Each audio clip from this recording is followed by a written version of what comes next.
Hello and welcome to another episode of Between the Studs. I am your host, Daniel. I'm Grant. I'm Garrett. And today we are bringing another LEGO Masters episode review your way. We are talking about Season 5, Episode 2, the challenge for which was to build wedding cakes. Yes. Let's talk about the challenge here to start off with. So the challenge was to build a wedding cake based on two minifigures that were given out in these ring boxes that also resulted in the teams being paired up. So what did y'all think about this challenge? What do you think was good or what was bad about it?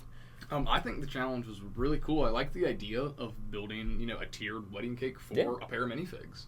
And I think the minifigs they chose were great. Like, I love the collectible minifigs, and like the fairy captain's one of my favorites. Yeah. Him and the ice queen was a cool pairing. The carrot guy and the corn cob guy.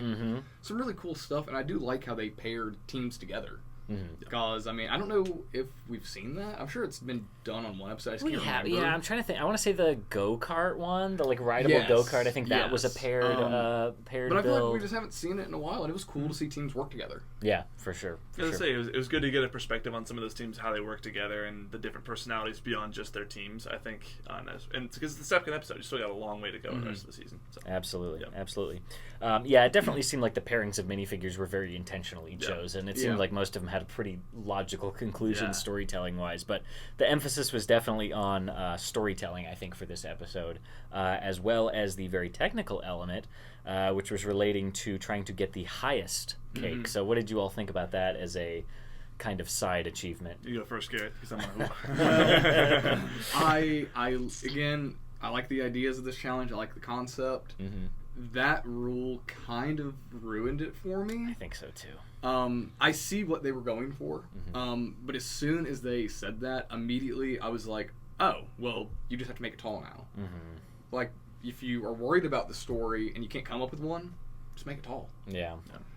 So for me, that honestly stifled creativity in the challenge. I think so too. I think it was mostly evidenced with Anna Luke's and Maya and Jamie's team and their build, which we will definitely talk about later. But yeah, we have seen challenges before where there have been multiple different ways to succeed, where it's like you can build the tallest thing and then we'll rely on aesthetics or something like that, or the thing that reaches the furthest out. I think that you brought up some examples earlier, Garrett. Do you want to tell us about some of those? I know we were talking about like the bridge challenge, like the longest bridge one from season 2. There was, I don't know, this was one that it just seemed like too easy of a shortcut. Like, for an immediate, this is your one rule. Yeah. Or sorry, no, I guess it wasn't the bridge one. It was the cliffhanger one where they had to reach very go far off out. The side. Yeah. But yeah, no. Although the bridge one also, again, it was very technical, but they were also judging you on aesthetics. Without, like, this is just, you can just build something up, just make it sturdy. You only have 4 hours to do it. But yeah, the bridge one, you actually had to rely on stability and it looking good for it to not fall off. This one's just straight up in the air. Right. So it's just like that one, I forget the names of everyone, but it just went straight up and it didn't even look good. Yeah. So they've had ones before where they've been like, this is what we're primarily judging on, and this is secondary judging. And then there's one where they have had, I guess a loophole is not the right word, but an achievement where the biggest or the best of this specific condition will make you safe. Yeah. So the one that I think they also did that on was the earthquake challenge, where it was also, I think the tallest might have been safe, but as a result, by going for that, by trying to get the tallest, you would inherently set yourself up for less likelihood of success with the main challenge. Exactly. Whereas with this, obviously by going for height, they sacrificed a lot in the aesthetics department, but if you got it the tallest, it didn't really seem to matter. Whereas with like the earthquake one, lots of teams were going for the tallest, and if you came up just a little bit short and as a result your structure suffered, you would have been in real trouble. They didn't really seem to lose anything by sacrificing their aesthetics for the technical challenge. There was essentially a win safe condition, but no consequences to it. Right? Yeah, I think that's a good way to put it. Basically, that's all that was. Yeah, it seemed like the layout of this challenge was a little rough.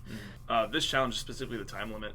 I heard 4 hours. I had the same reaction as the rest of the contestants. I'm like, 4 hours to. I know it's 4 people, but still, 4 hours is not a lot of time to build something that looks very good. And like, that's did the best job they could in 4 hours, but they still were just kind of blocky. Yeah. And then they closed the brick pit. That's crazy. Yeah. That was the other twist. Yeah, they had about I think 45 minutes left on the clock. Like a whole hour. Which is a lot of finishing details. That's about 20% of your time that you just don't have access to parts. apart from what they got ahead of time. Yeah.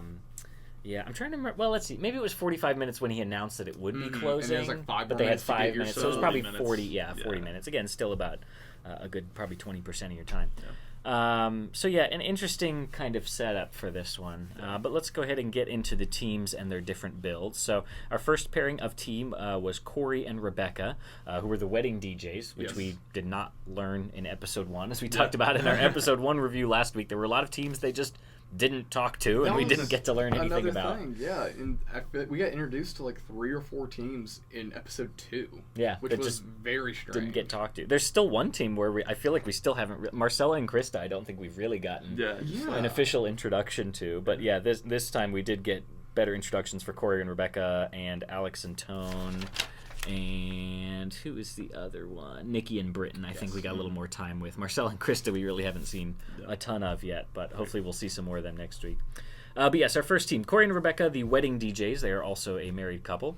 And then Anthony and Joe, the PE coach and band director.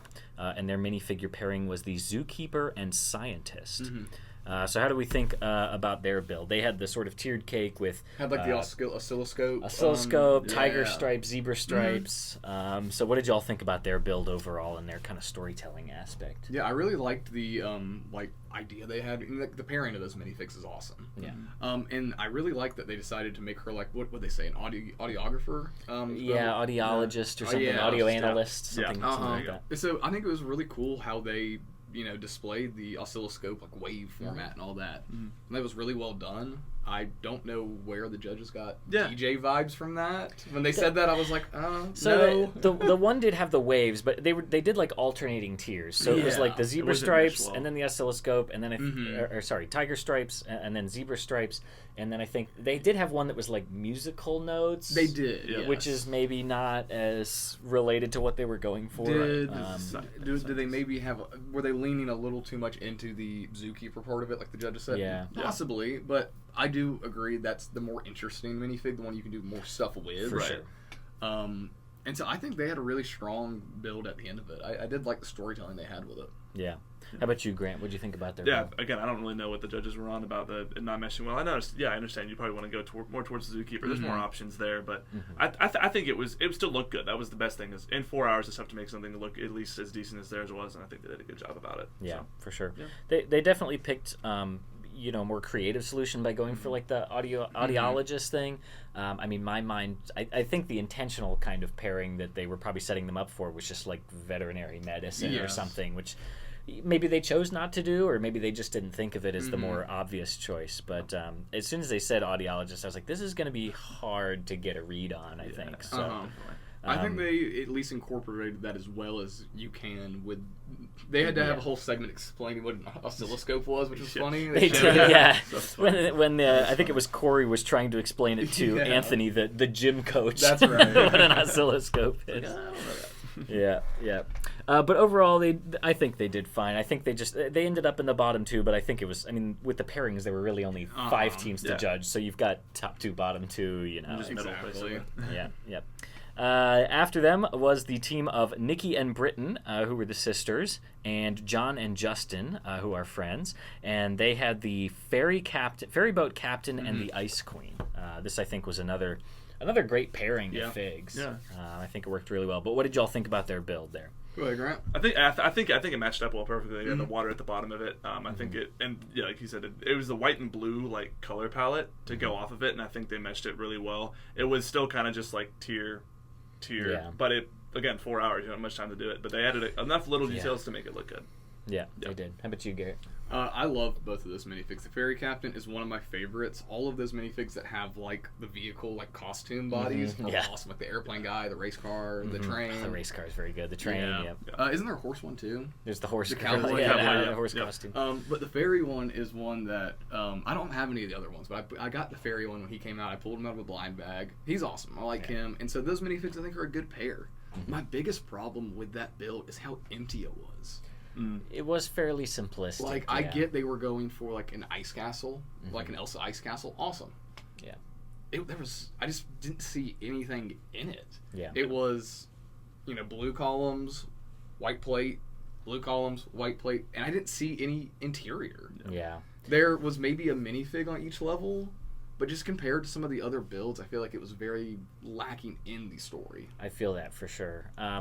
They definitely had a nice color palette, and they were doing like very kind of simplistic textures. They did do some close-ups in the judging where they had like some stripes of like dots, textures with some other things. It just got really lost in the white of it. From a distance, it was very simplistic. I think they could have benefited. They could have still gone with the minimalistic thing, but I think they needed some more interesting like geometric shapes, like Elsa's Ice Palace. Again, it's very low texture, but there's lots of interesting geometry to it.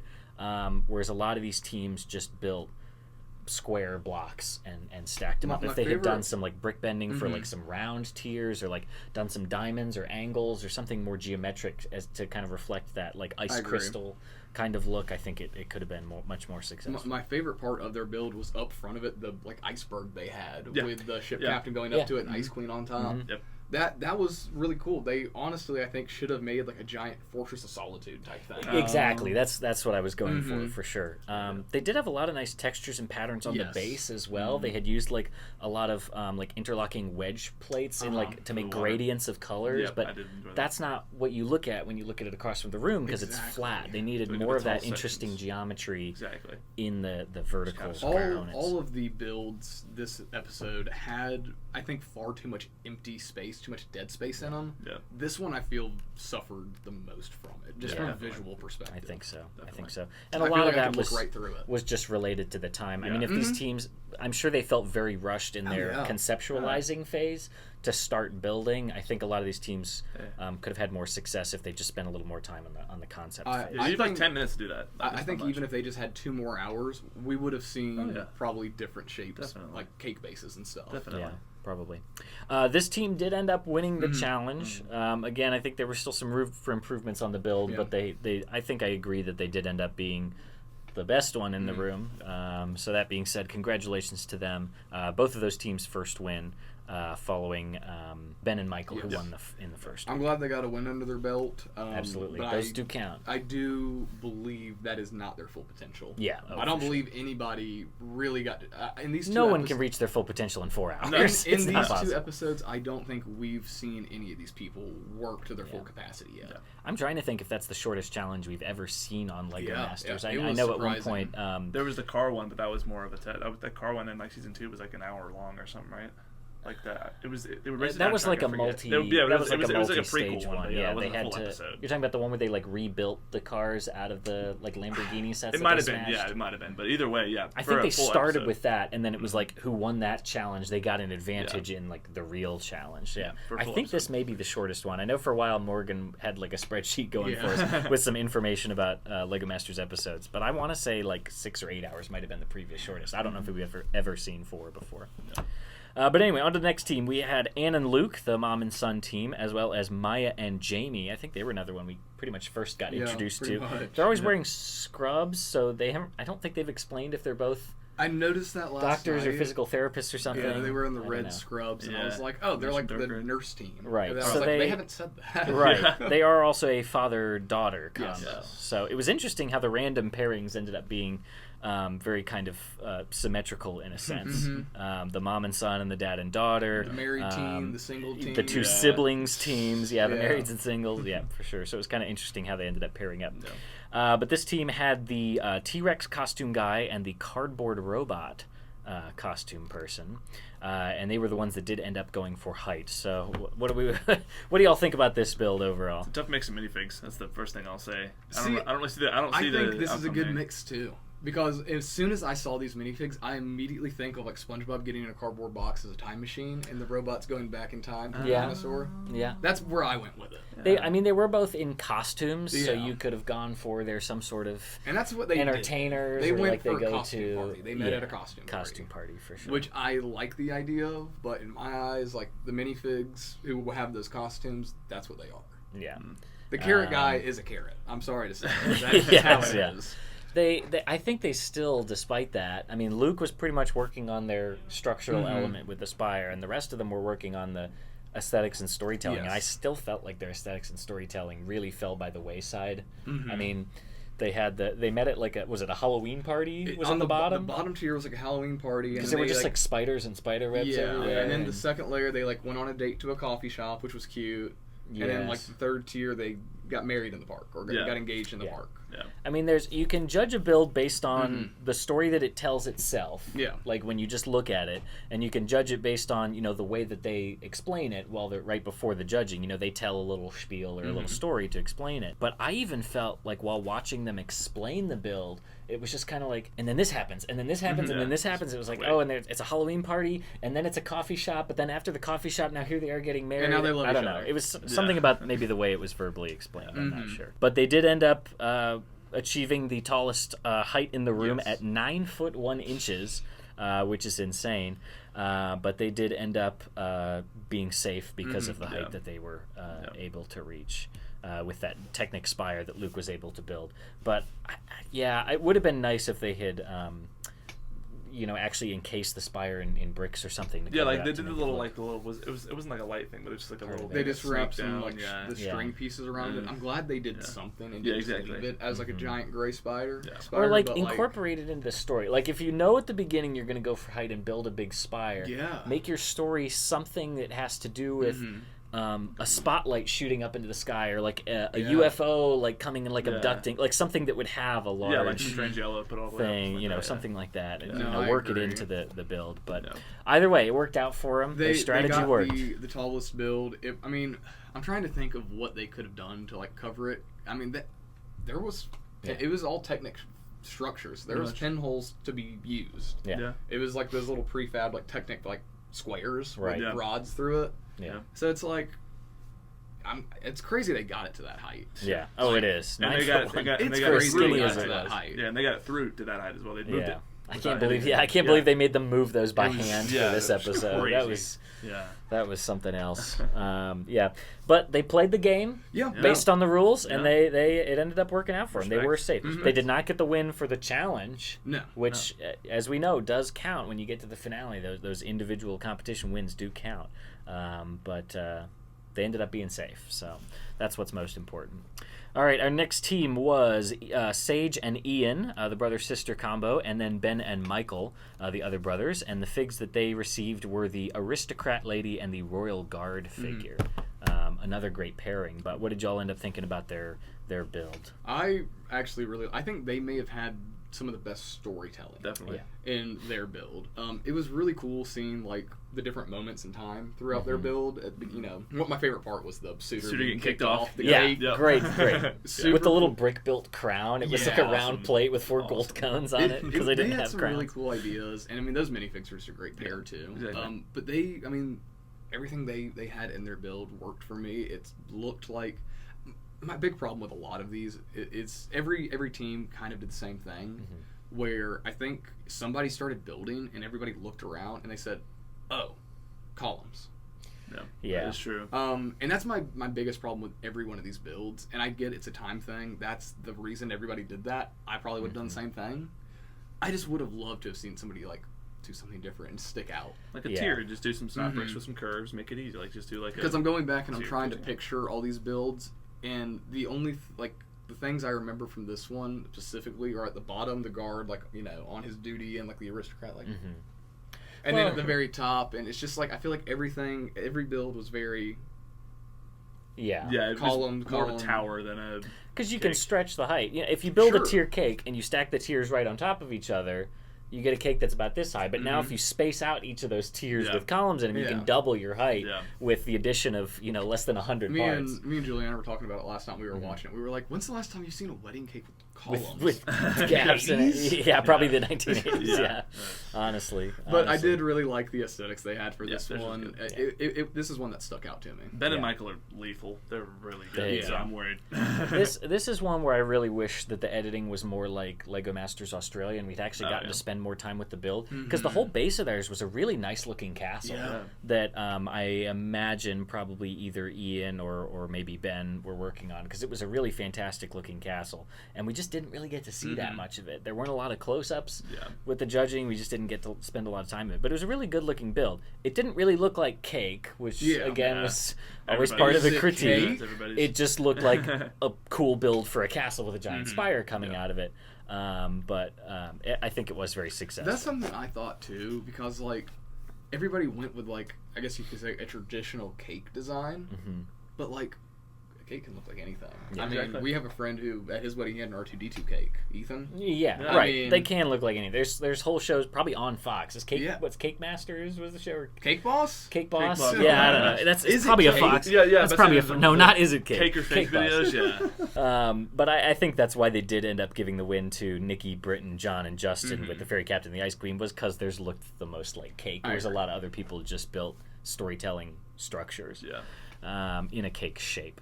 But yes, Sage and Ian and Ben and Michael ended up being the team that was caught right in the middle. They were neither in the bottom two nor the top two based on the height challenge or the winning team. So an average build per the judges' decision. They were the other team that was going for height. They didn't announce what their height was. They did announce that Anne, Luke, Maya, and Jamie's build was 9 foot 1 inches, and then they did the measurement, but they never actually said how tall their builds. They showed like a little side by side, and I mean, it looks like it was maybe like 8.5, probably. It looks like it was maybe a foot, like maybe a foot shorter or so. They were intentionally hiding it. It was like always out of frame until after they did their big, cliffhanger commercial break. I mean, it was they did that like whole building spins like, oh, is it going to be taller? And then they showed them next to each other. It was pretty clear. And it was like, okay, well, everybody knows, like in that room. Yeah. I think some of the previous height ones, like I think the earthquake one, like we mentioned, they were actually fairly close, like within a few inches of each other. But this one was really not that close. They did a great job trying. I think their structure was better too for trying to achieve that height. Like it integrated their story, and there was made more texture sense through it. in their build than straight up the dinosaurs. Absolutely. Yes. Which I can appreciate. Yeah, for sure.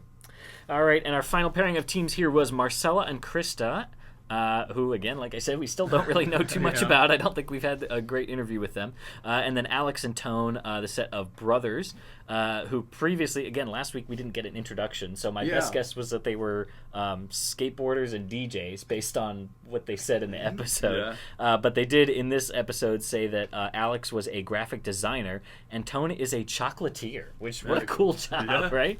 Yeah. But they received the corn costume guy and the carrot costume guy, or as Garrett wants to say, he is corn and he is a carrot. Oh, you mean Garrett and Cornelius? Were those their names? Yeah, for Garrett sure. the Carrot Man and Cornelius the Corn Cob For Man. sure. So they let's talk about their build a little bit here. Grant, why don't you tell us first? Give us your first impressions based on their build. Again, time limit's tough. A lot of open spots, but I feel like that's just one thing. It's tough to. I know when you're rushing, but having those open spots is a tough thing to have. But it was pretty blocky like everyone else's was, but it was less detailed. They kind of just had some plates on the side instead of any details added onto them. But they were granted, I should say, the best of the combination. But yeah, they had the best combination and just had a tough luck with it. I don't think the teamwork was there either. I think that was the biggest thing. Yeah, we see this pretty much every season where within the first few challenges a team just gets hung up in the concept phase, even if to the rest of us you're like screaming at the TV like it's right there. Like they couldn't come up with a concept. I think they had a little trouble kind of picking a leader or somebody who was just going to like take charge and say, hey, this is the direction we're going to go. We usually see that in teams of 2. So teams of 4 only exacerbates that. You get a lot of people who want to contribute, but not necessarily anybody who's kind of willing to take charge and say, here's the direction we're going to go. So I think that was a struggle for them. It's a very real struggle. I mean, I can picture that happening. If you're on a high pressure reality TV show where you get in your brain and you get in a fog and you just can't make an executive decision to move forward. So I always hate to see it because again, it's not these builders living up to their full potential. But what else did you think about their build, Garrett? Yeah, no, that was the main thing I observed. Is just I don't feel like anybody took leadership of what they had. Their concept they had, the big like carrot like on the structure was cool. I liked it. Yeah. Immediately, like my idea on this one, bottom tier. dirt with little corns and carrots growing. Second tier. You could do like a cross section of the earth where you like see the carrots underground and the corn above ground. Second tier, piece of corn cob. Yeah. Third tier, carrot top. Which Lego studs already kind of look like corn kernels anyway, like just covered in yellow plates. Dirt. Maybe put some yellow dots or something on it. I think they may have had, like you said, Grant. I think this may have been my favorite pairing of minifigs because I think it blended so well. Like they're farmers. Yeah. You know, they're farmers. This is the crops they grow, and this is how they met. Yeah, or if you're going with like their actual carrot and corn people, like maybe there is a farmer character that was like the one that grew them or how they met or something. You know, I think there's a lot of directions they could have gone. Maybe that was why they couldn't pick a direction. Maybe they had too many things and just couldn't narrow it down. It's hard to say. I like the vibe of both teams. Alex and Tone, I think, are cool guys. I want to see more of them. Like you said, we haven't seen Marcella and Kristen. We haven't seen them like at all. You did look down the name because they don't talk about them enough in the show. So you gotta mention them more. It hurts me to see a team that we don't know anything about end up in the bottom like that, especially when they had some planning issues, but I think this was a challenge that was just unfair for a lot of It wasn't contestant friendly. This was one that was really made to push everybody, and they knew that because everybody was safe at the end. Right. Yep. This would have been a very bad feeling challenge to go home. Yeah, on. definitely. Yeah, absolutely, because you would have felt like you weren't able to prove If yourself. it's like midway Exactly. through You didn't the have the season, chance to actually do the challenge correctly. Yeah. So it seems like when they do this, as Garrett mentioned, this was a challenge where no one was sent home. Corey and Rebecca and Anthony and Joe, and Marcella and Krista and Alex and Tone were the two teams that were in the bottom two, but they did not send anyone home. It feels to me like when they do this, Fox does kind of shortchange them on the opportunity to prove themselves. They're like, okay, we want another episode. We want to do a team challenge, so nobody's going to send home. So let's not waste a lot of time on it and only make it a 4-hour challenge. But then what's the point of having the episode? True. And now you've done this as episode 2 of the season. So a lot of people who are getting back into watching this show after we haven't watched it for...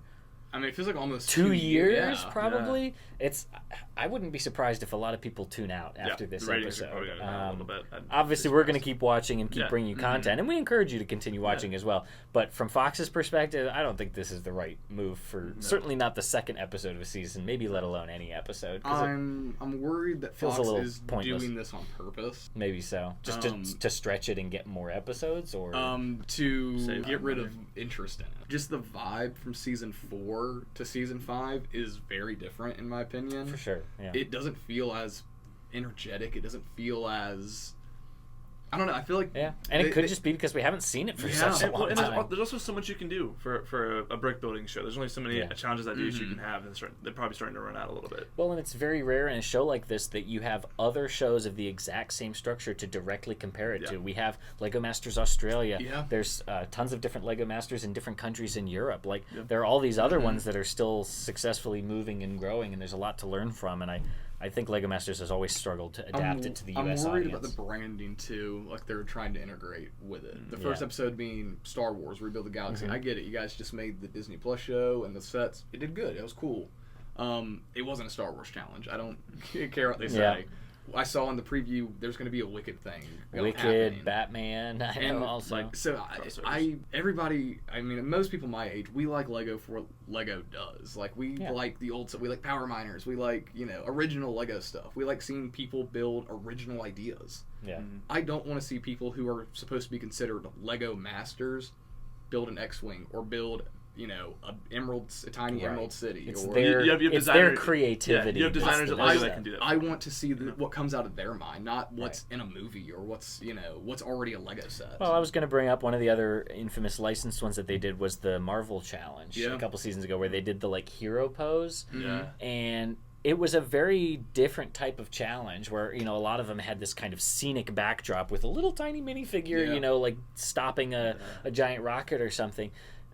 It was a very different dynamic challenge. It was not unlike anything they'd ever done before, but it's not one that sticks out in my mind as a great challenge or one that I remember a lot, because I don't think it showed off a lot of the builders' potential. I'm trying to think, was the Jurassic Park one the one where they did like the filming? They got the egg and it had like a pyrotechnic in it that they had to incorporate into the build. Yeah, and some of them were like slime or that lava one I liked, because it was explosions. Like, sure, we have Jurassic Park here, but like you guys get to make like your own like destruction in this. Yeah. It felt more free than what I saw in the Star Wars one and what I'm expecting to see coming up. Yeah, it was a regular challenge with some licensing kind of painted on the outside as opposed to as opposed to designing the challenge around that. So we talked about all the teams. We talked about the twist as well with the brick pit closing at the 45-minute mark. A lot of those teams were scrambling to get some pieces last minute on an already tough and short time challenge. Very tough.